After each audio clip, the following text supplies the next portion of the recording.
Welcome to NYC.com. I got Philly, like we got Philly on a lot. Like Cassidy, to me, is hot. Styles P. I mean, hold on, we forgetting about Styles P and Jada. Like I just did the Letter to Big record with Faith Evans and Jadakiss. Co-wrote that record with Faith Evans and Jadakiss. Wow. That was that. To be honest with you, Jadakiss is the kind of cat that will have a concept already in his head, and then go into the studio, lay it down, and then come back and then, okay, well, let's take something from over here. Why don't you? And then he gives that people that to come in the ability to come in and throw their little sprinkles on it after he gets done laying that foundation. But he's someone that definitely have a lot of respect for. Styles P is just crazy. He just killed. Yeah. He killed my Tipsy record. It's like every time that record gets played in the club, it goes hard for real. Wow.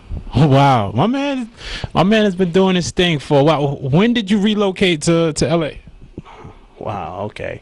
I came to LA in 1993. Don't tell nobody. I came in 1993, been out here 16 years. And I ain't gonna lie, it's been a journey.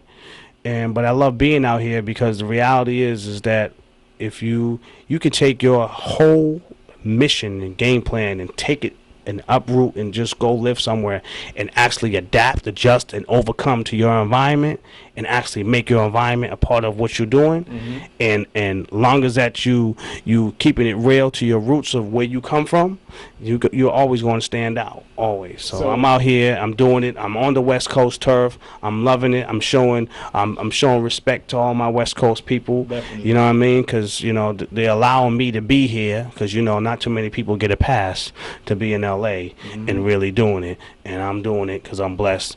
And I want to thank the people here for giving me that support and keeping it real. There's been artists out here like, yo, that's whack. Okay, thank you, and send me back to the lab and come back, and now that's hot. So I just respect the fact that people are giving me an opportunity to collab with them and work with them on different things. Definitely. So being out here in LA and growing up with the East Coast sound, how has pretty much, it sounds like that's what you just said, is that living out here has it adapted your music?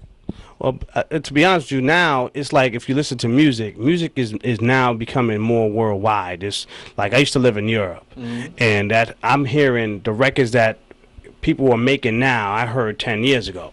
Wow. You know what I mean? As far as just that whole techno, that two-step kind of records, those records was being club records in Europe, and now everybody's doing it. Like Rihanna is like a superstar. She's a star here, but overseas really ridiculous because she allowed her flavor to travel from Europe to the States and then back to Europe, and that's what it's all about, being international. But being out here in the West Coast, a lot of cat is crazy because that's that formula. Being a West Coast artist with an East Coast sound, or you get an East Coast artist with a West Coast sound, that's that flavor. That's how Big E made it.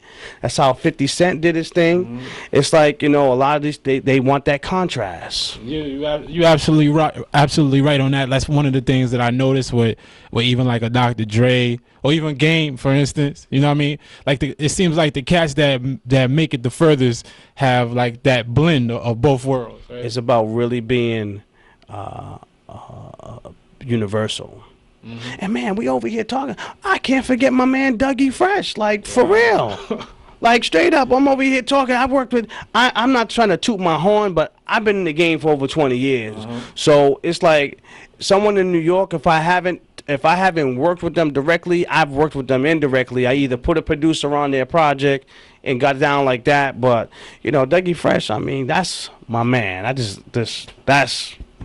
That's my peeps right there. You know what I mean? When you talk about someone that's like, they can pick up the phone and be like, yo, what are you doing? If you're having a bad day, that's someone that will talk you through your day to make sure that at the end of the day, you're in the damn lab making a damn hit record. That's the kind of, peeps he is, That's what's real. That's why I love him. Sound like a good brother right there. So from my understanding now is you're going from producer to artist. Like, what inspired that transition? Well, no.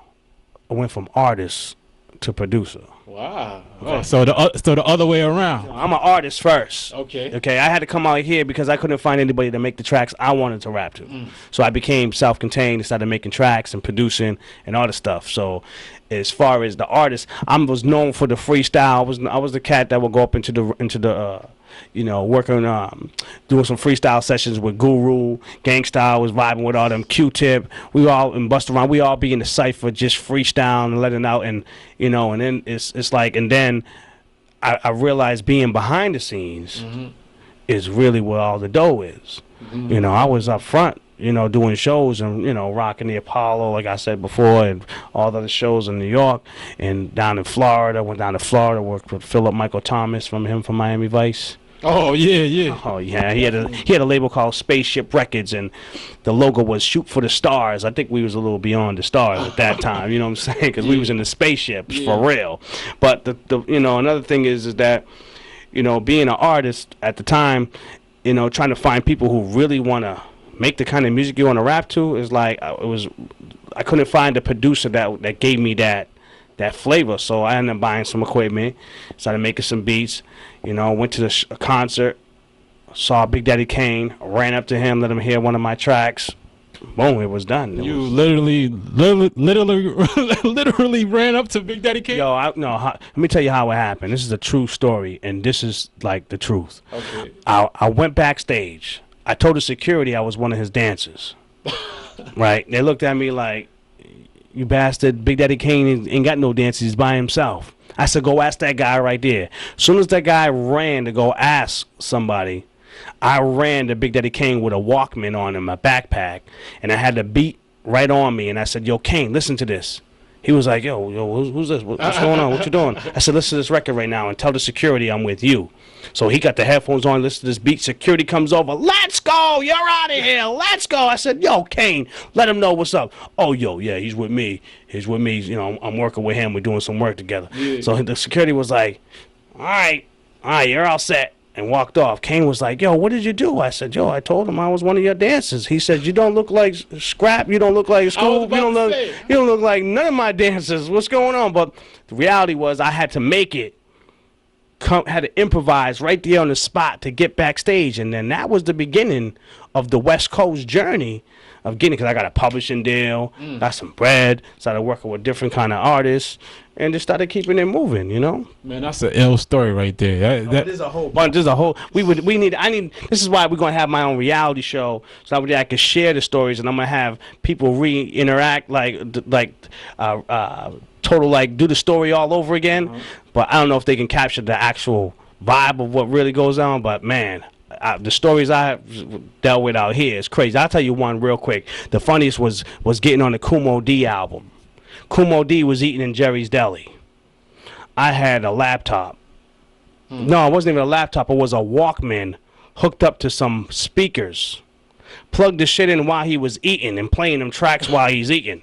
Hey, what are you doing? You're bothering me. I'm eating. Don't you see I'm eating? I said, yo, I'm trying to get on your album. I don't know who you are, but, yo, I'm over here eating. I just bum rushed him. He was sitting down eating. I was in the car. I come out, said, oh, shit, Kumo D's in there. Went back, popped the trunk, got the little Walkman, got the backpack, sat down. Right next to him, he was like, yo, do I know you? I was like, nah, but you will know me after you hear these beats. He said, I ain't got time for this. Give me your number. We'll talk later. I said, no, you need to listen to this shit right now. I started plugging it up, started playing it. He was like, man, you got a lot of confidence. Your shit better be hot. I'm telling you right now, this is going to be a problem. Man, I played that first track. Bow. Kumo D said, oh, wow, okay, we on to something. Play me something else. Bow. Ended up having 2 songs on his album. Wow. So, you know, and it was a good payday, too. So you just never know. You might have to just drive by a restaurant and just see somebody just in there and just go bum rush them and just have your shit together. Man, this dude right here is for one, he a go-getter. And 2, he's a freaking comedian. This dude is a comedian. You got the voices and all that. No, but I just know how I just you know, when you're around an artist a lot, you kind of like pick up their ways and their manners a little bit, but it's everybody has their little vibe. Welcome to NYC.com.